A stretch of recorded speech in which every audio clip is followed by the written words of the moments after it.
the animation to program the robot, they actually mocapped a real scooter puppet that was being puppeteered by a human, mocapped him, and then put that mocap with that data onto the animatronic puppet. That's amazing.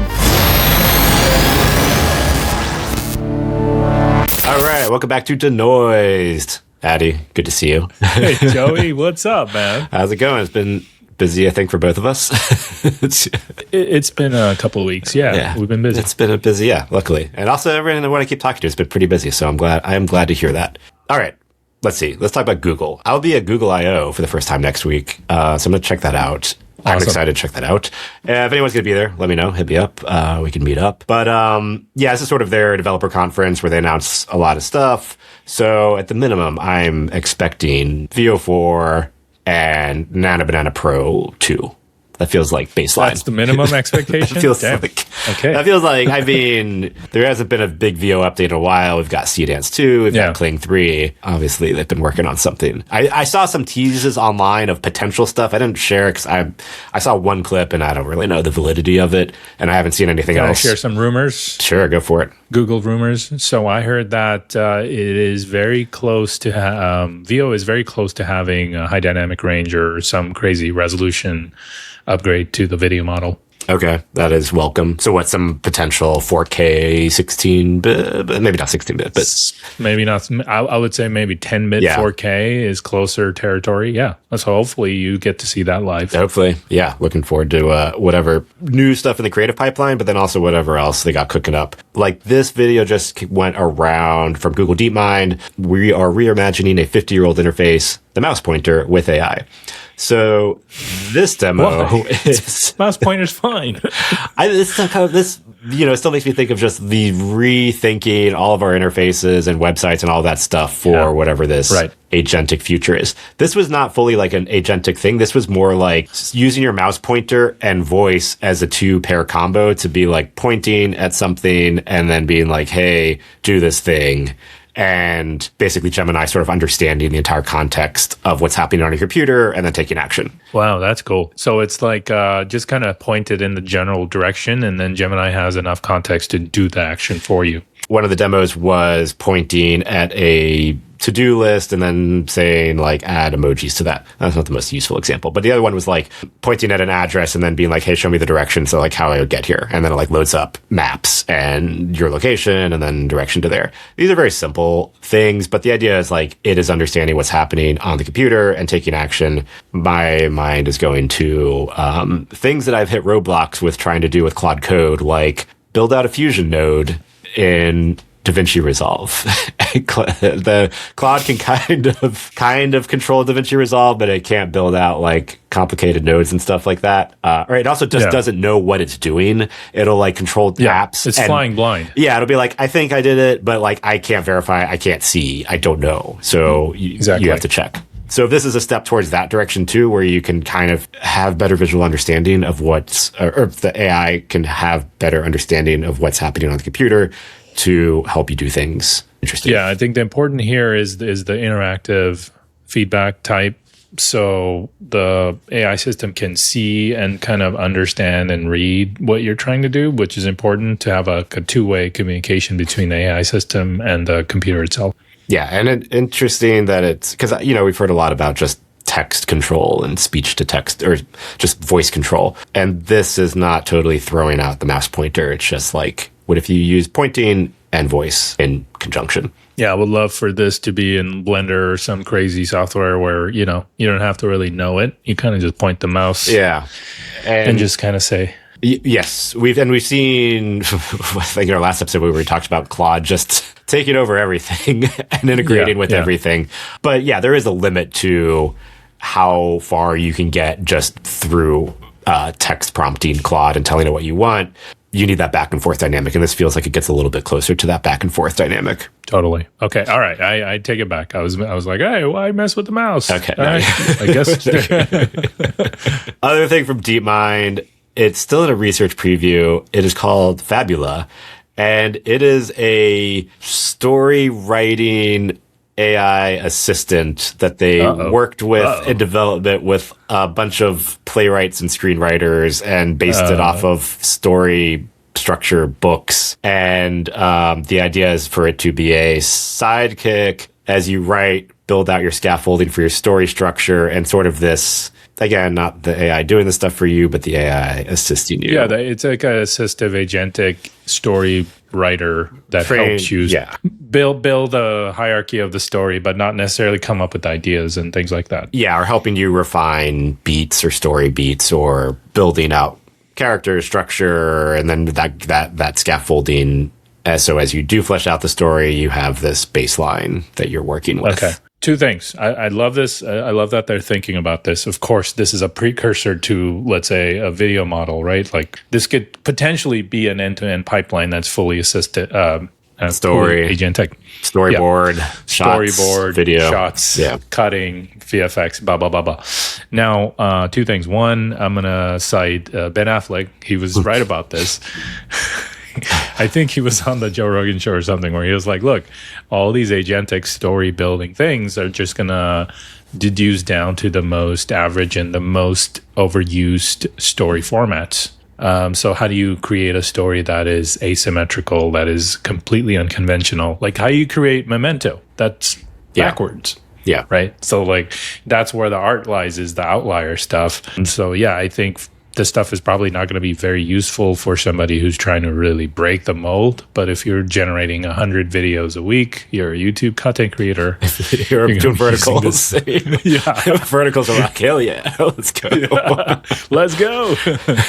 Give me the slot machine. Christmas in random town. Not even a slot machine. Just generate all 100 of them. I don't care. Just put it out there. Yeah, you just reminded me of something before the AI days and all this stuff.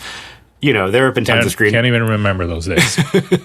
From a time long ago. There were tons of, screenwriting books and like, this is how you write your screenplay. And like, this is what you have to hit in the first, this is what you have to have on page 1. This is what you have to have on like first act. And this is what you have to have like second act. Then there was always a course of, screenwriters of just like, if you want to write something formulaic, then follow those screenwriting books. But if you want to be original, then like throw those books out and like write something completely different. Yes. And this is just the AI, this is the AI version of the screenwriting book. So it's like, cool. It helps you if you want the help. And if you don't want it, and sure, it will give you something that follows a formula pattern.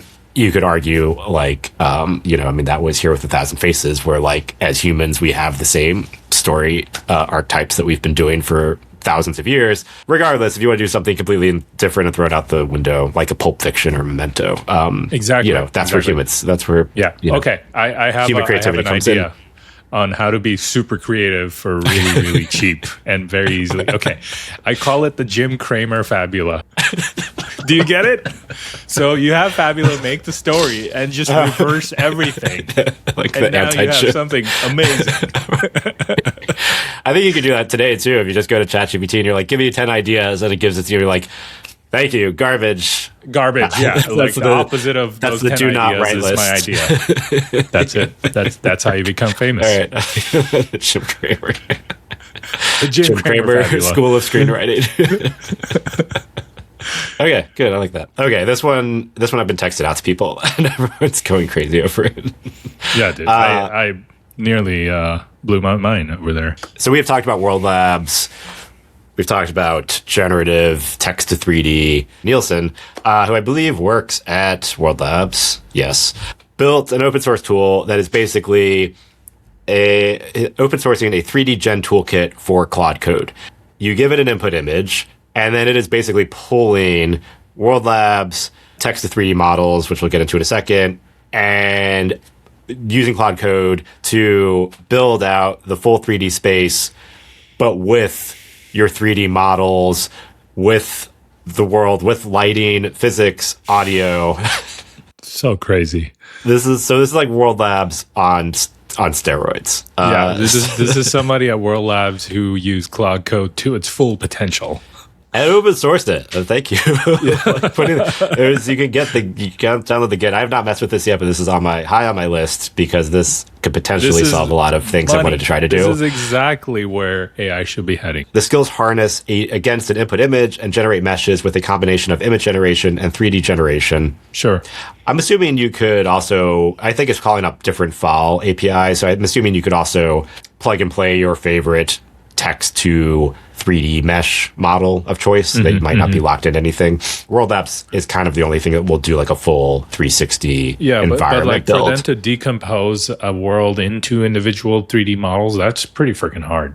And finally, there's a companion app to view and pose all the objects that were created. Oh wait, there's like an actual app that you can do this into. What? Yeah, that's and crazy. It has physics. Like, do you see that thing get tossed around and bounce off the floor? Yeah, it's throwing around a chair and stuff, like as if it already has all the stuff built in of what it should be doing. And I think also audio, right? If I'm not mistaken. He said audio. I don't know where the audio Like if the chair hits the floor, there's a sound generated? I guess. I mean, you're getting really close to game engine territory here. So it's called Image Blaster. Creates 3D environments, sound effects, and meshes from a single image using Claude Skills, World Labs, and Fall. So yeah, I mean, this is like basically built your 3D world, but now it has models, it has texture, so you can move things around, you can edit it, you can modify it, but you're just getting that like crazy fast, good starting point. Yeah, I mean, call me old-fashioned, but this feels perfect for previs. Build this world very, very quickly, put the world up, and then start moving things around. Put the camera where you want it, and then that goes into image model or a video model for traditional 2D output. I mean, you definitely previs, or definitely, I mean, I'm still on this path of like, can we, this is like a next level up of gray boxing. Can we kind of quickly iterate a world and then feed that into some Gen AI pass and have the consistency of a 3D world from different angles, but then we get to final pixel faster. Exactly. And I think in 2026, we're mid 2026, that feels like everybody's on the same page with that. Is like text to video, text to image is not quite the control that I need. It's not working. Mm-hmm. I do want the traditional 3D controls, but I don't want to mess with rigging. I don't want to mess with keyframes and animation. Mm-hmm. So give me something easier there. But then I love the final quality that generative AI gets us. So finish it with that. Yeah, finish it with that, but at least I have my consistent world, so when I give you these inputs, I am getting that consistency, hopefully, in theory. That's still got some kinks to work out on that one, but that's the idea, or I think where this is going. Yeah, so Wild Tool, open source, we'll put the link in the description, but it's called Image Blaster. Shout out to Nielsen. All right, now let's talk about some of our favorite things. AI pitchforks. Someone that's Van Gogh. No, Monet or Manet? Monet. Someone, Monet. Yeah. Okay. Shlomes posted this image where he said, "I just generated an image in the style of a Monet painting using AI. Please describe in as much detail as possible what makes this inferior to a real Monet painting." You're just asking for it. And so then, unsurprisingly, got a bunch of critiques of saying, how it's terrible, how it's wrong, how it's crappy. Yeah, you trained on Monet data. Of course it's going to be exactly like it. Turns out, it actually is a real Monet painting, and he just said it was AI to trigger people. And I mean, it's just a style transfer. So this tracks with research that people systematically downgrade their aesthetic assessments of art when told it's AI generated. So basically, we have talked about this before. As soon as anyone hears that AI is involved in something, they get upset. Oh, okay. So that was spoofed in order to get actual scientific data on how. Yeah, he posted this image saying it was an AI generated in the style Monet, but it's real Monet. It was a crop. This is a crop section of an actual Monet painting. This is Monet. That's what I thought. This is not AI generated. Okay. But then all of the comments were saying how there's a certain harshness, no soft blending of colors, no depth, no symbiosis of the elements. It's all borked nonsense with no sense of space. No frame, no sense of the threshold between subject and object, just colors. Okay, no frame because it is cropped. I give them that. Okay, right. It is cropped. So sure, it is cropped. Maybe that affects the sense of the depth. But colors are more pleasing to the eye. The brushstrokes are more delicate. The water looks more. Okay. Good notes. All right. You can tell the differences. Extra different flowers. I love it. So basically, posted it, said it was AI. People got upset, said it was crap.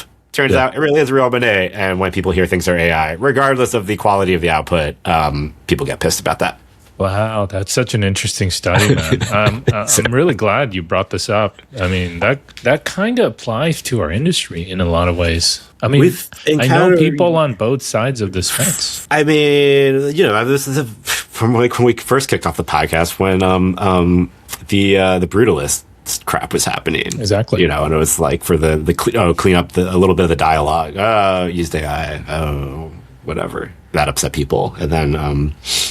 Yeah, all of the other stuff. And I think we talked about, too, how, like, Netflix has been playing it smart when they're, like, after the fact, mention, oh, by the way, we used AI for the VFX on this months after it aired, right. So that people weren't like, I'm going to not watch this thing. And they're basically preparing and softening their landing, right, for the time when the eventual announcement comes that this movie is half generated in AI. I'm sure that's going to happen sooner or later. Yeah, well, we also got that story coming up in a second of the animation studio. That's right. But yeah, I mean, I feel, you know, you've probably experienced the same thing. Like this year, 2026, has definitely been a big vibe shift just from everyone in general of more openly talking about AI. And anyone who was skeptical or dubious before has, for the most part, at least been like, so tell me about this AI stuff, like realizing it's not going away, and now they kind of got to get an understanding of it. I mean, I'm going to play the other side of it for 1 second. I do understand the fear of somebody who spent their entire career just being really good at this one thing, right? Like when I was at DreamWorks, we had career modelers. Like all they literally did was ZBrush for like 10, 15 years. And they're just so good at modeling 3D assets that they can charge people $50,000 for an object, but it's the best version of that object digitally. And overnight, their career, their craft, their expertise is more or less futile. So what else are you going to do? I mean, even if you try to learn the new tools and sort of apply your modeling knowledge to this new world, you're still not going to be as respected, as paid as you once were. So there's certain parts that I do get. Having said that, like not all of us are expert modelers and like we honed in on this one craft our whole life. Most of us, I think, are generalists and we're pretty well adaptable. And that's you and me for sure. And I think there's a place for us in this new world. Yeah, I mean, the specialist, you know, it's like you still have the eye, you have the taste. It's like, how can you translate that over to, you know, whatever this Gen AI? Yeah, and somebody was saying something really interesting to me the other day as well. They were like, hey, when we went from 2D animation, like The Lion King, to the first 3D, like Toy Story and Shrek 1 and so on, like there's a lot of 2D artists that were basically out of a job because they didn't pick up computers. They were just they did, you know. Same story with I'm blanking on his name. I know he's the super famous stop motion animator.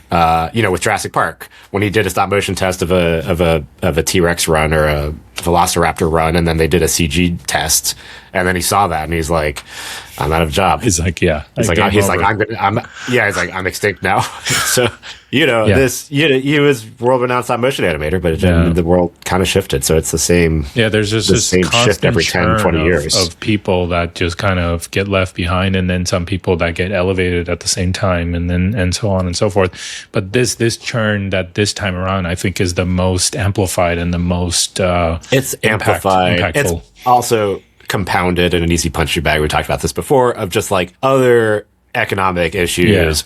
Completely outside of AI. 100%. We're just not in a good place in general for this. Yeah, exactly. If like LA production was churning and was what it was early 2000s, like, you know, maybe this 5 years ago, LA production was fine. And streamers were throwing a bunch of money at everything. Anyways. Yeah. Okay. Monet. Yeah. Wait, I'm a fan of.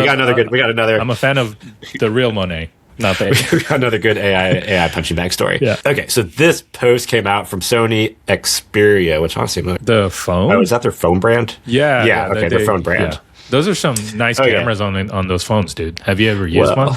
I have not. But chef's kiss on those cameras. I posted this yesterday saying the new AI camera assistant with Xperia intelligence brings stories to life. And they showed this demo of these before and after photos of before and what? After with the AI camera system. If you're listening, the AI camera system after photos look way worse. Completely overprocessed, blown out. Overprocessed, overexposed. Yeah. The original retains so much detail, shadows, nuance. The AI one feels like AI slop. So, understandably, the internet had a fun field day with this. The Michael Jackson one. Come on, dude. Show off your that one. All right, I'll show this one.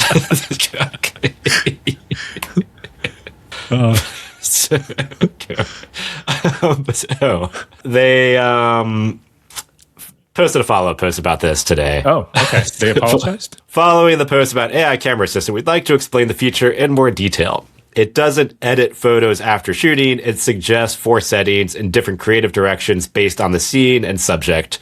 You can choose any option or use your own settings. Too late. So you ruined the brand. That was a horrible demo. That was an awful demo of what they did before. This makes much more sense. This is like an auto exposure with more scene awareness, and it's like trying to do some auto exposure plus whatever settings to guess how you want to take the picture. What's the AI part in these 4 suggestions? I don't see outpainting. I don't see new objects. No, I think because it's not even. It's literally it's saying it's before you take the picture. So like.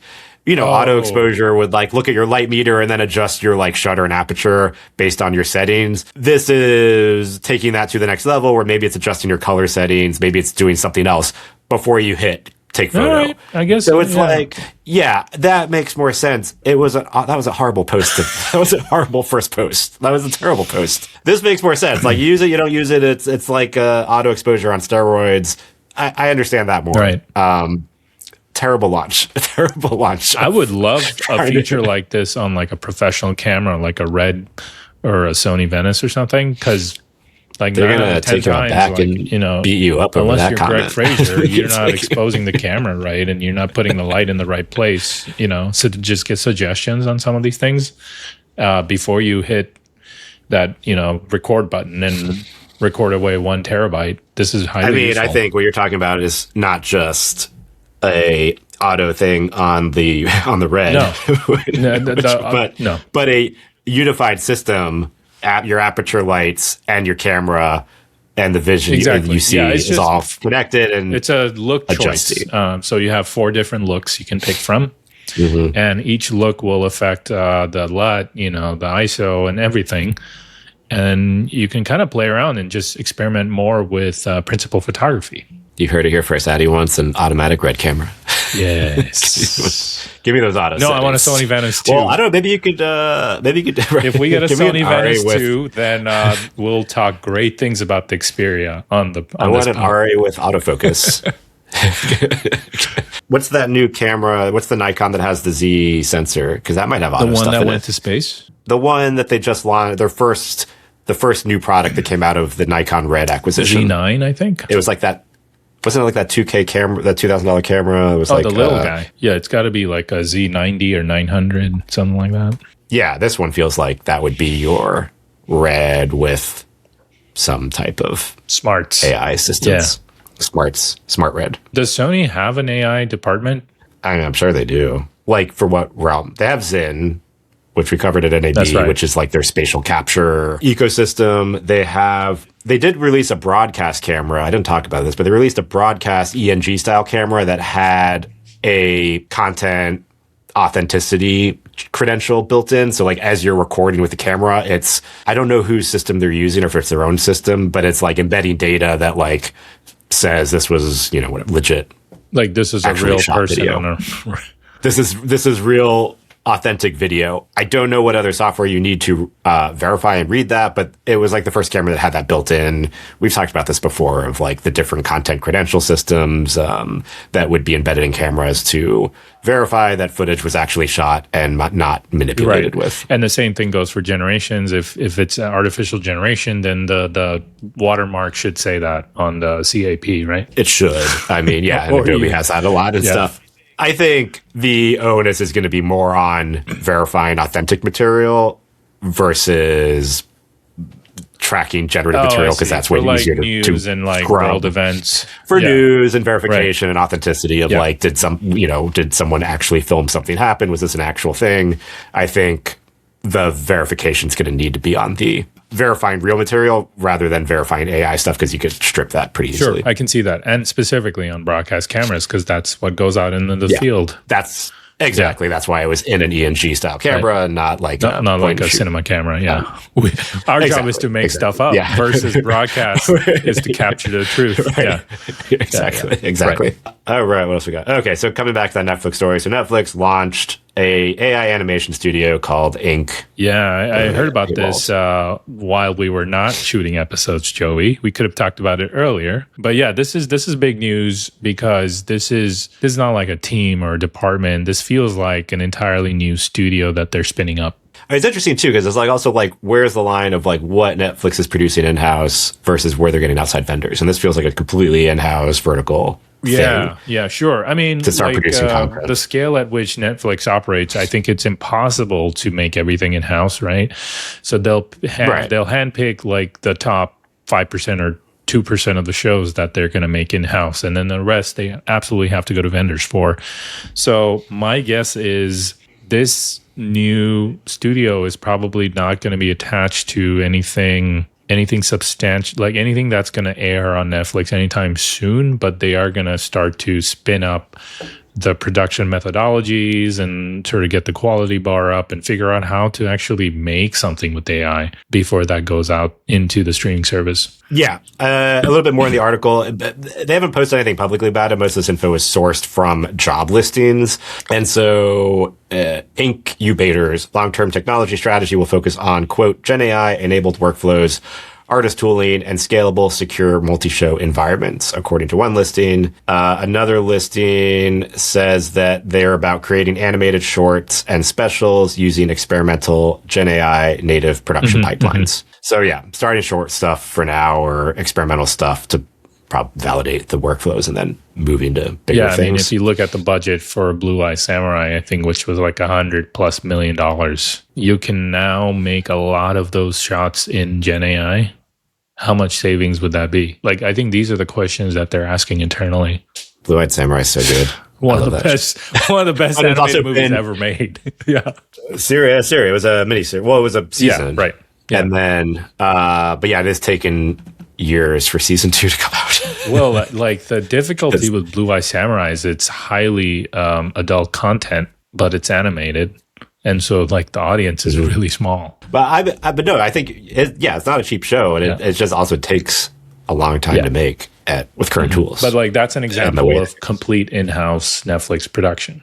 Was that all done in-house? Yeah. Okay. One of the few. It's interesting that they chose animation before live action to do the first AI studio. I think we know that's easier to do now. Like, that feels like a more achievable goal. Although I will say, once you get into the mechanics of it, there's so much hand-driven art in animation that AI still probably doesn't have yet. I mean, maybe Netflix does, who knows? But things like squash and stretch, and like the timing of animated characters, and like the way their mouth exaggerates when they have an expression. Like, it's not enough to like drive a character with like a video of yourself driving the character. Like, you really have to, go above. Right, because the animated characters move. It's crazy, like how expressive physically it has not to possible. be. That's how it works. It's beyond puppeteering. It's an art form onto itself. So like having the training data for that, to train a model to exaggerate like that, and then to control it in a way that is meaningful for that story moment. That's the challenging part, and that's the stuff they have to solve at Ink. And I think you're right on the money with building out these tools to figure out that level of control that animators need. All right, 2 quick ones. Actually, this one ties into animation, and this was just kind of a cool story breakdown. So at Disney World, Florida, there was the Aerosmith rock and roller coaster. Are you familiar with this? It's been Aerosmith branded since they opened it, 20, 30 years ago. They're rebranding it to like a Muppets theme, and they're redoing the like show opener stuff. And so there is an animatronic scooter is like, part of the pre-show. And so like it'll be a permanent robot. But the animation to program the robot, they actually mocapped a real scooter puppet that was being puppeteered by a human, mocapped him, and then put that mocap that data onto the animatronic puppet. That's amazing. I thought it was really That's like That's a really awesome. awesome workflow. Yeah, because I was looking at the picture of this puppet in a mocap suit. I was like, is that just like a costume? Turns out that's a real mocap suit. He's got a little mocap hat on. He's got markers on his face. They're tracking like the mouth opening and stuff. That's just great because that's like also this good hybrid of you're still able to keep that human touch and animation that the Muppets are so famous for, but translate that over to a programmed robot. I love this, Joey. Which they probably weren't able to do. I don't know. Obviously, grew up in Florida, so I have deep ties to Disney World growing up. And so there was the Muppets 4D show that was always great, kind of fell into disrepair, and then they shut it down. And so their like trade-off was like, well, we're going to rebrand Rock and Roller Coaster to the Muppets. But the Muppet Show had permanent like robots that would kind of perform. And so I'm thinking like, oh, those robots, animatronics, never had the same level of fidelity that you could do now with both the improvement of how robotics have gotten and then also this mocap thing. So that's cute. That's beautiful. Cool. Beautiful execution of technology for entertainment. And shout out to Imagineers for always not getting it out of the park with that stuff. They never fail to disappoint, do they? Yeah, they're always great stuff. It's always fun. Cool. All right. And that's it for today's show. Links for everything we talked about, as usual, at denoisepodcast.com. I have nothing but thank you. Thank you for watching and listening to us. A little over a year. We're getting close to our 100th episode. Joey, I think that's 2 or 3 episodes away. Damn, man. I have not tracked this at all. So I have. All right, we'll have to look at the actual number. We'll figure this out. A special one. Damn, now it's like pressure. We got to think of something. Oh, yeah. Leave us a comment if you think of something. Because we have. Now we got to think of something. All right. Thanks, everyone. We'll catch you in the next episode.